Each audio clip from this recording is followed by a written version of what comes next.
जय हिंद। डिक्टेशन शुरू होगी 5 सेकंड बाद।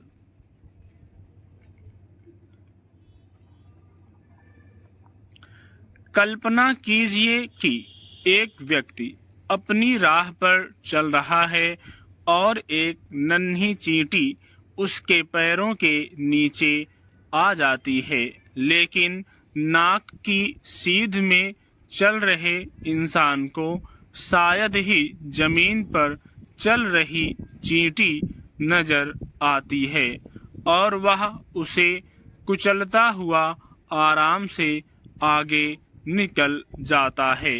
निरीह चींटी की करुण आवाज या उसका कमजोर विरोध उसे कभी नहीं दिखता है, कारण कि इंसान उस चींटी से कई गुना ज्यादा शक्तिशाली होता है और उसे चींटी से किसी भी तरह के खतरे का डर नहीं होता।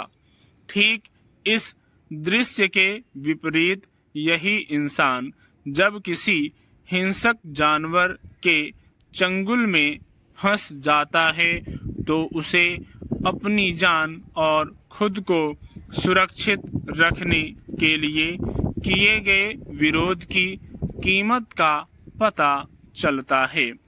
दरअसल जब कुछ हमारी सहमति के विपरीत हो रहा होता है तो हम अपनी तरफ से उस बात का पुरजोर विरोध करते हैं। किसी बात या घटना का विरोध करना, उसके खिलाफ जाना या उसे रोकने के लिए एक कड़ी लड़ाई लड़ना है जिसे हर शख्स अपनी ताकत भर जरूर लड़ता है।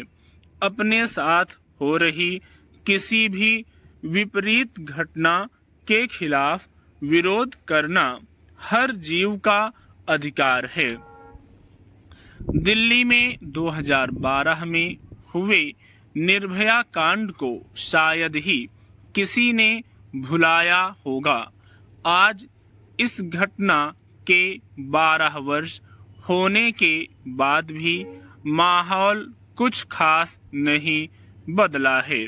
जब देश के अलग अलग हिस्सों से इसी तरह की हृदय विदारक घटनाएं घटित हो रही हैं, इनके विरोध में जगह जगह प्रदर्शन हो रहे हैं। लेकिन क्या विरोध प्रदर्शनों की सीमा केवल जख्मों पर मरहम लगाने तक ही सीमित है या ये प्रभावी भी होते हैं? निर्भया कांड के बाद दिल्ली सहित देश के बाकी हिस्सों में भी तब खूब विरोध प्रदर्शन हुआ था। लोग मोमबत्ती लेकर सड़कों पर उतरे थे। निर्भया कांड के बाद हुए इन विरोध प्रदर्शनों ने देश में महिलाओं की सुरक्षा और न्यायिक प्रणाली में सुधार की दिशा में एक महत्वपूर्ण मोड़ दिया था।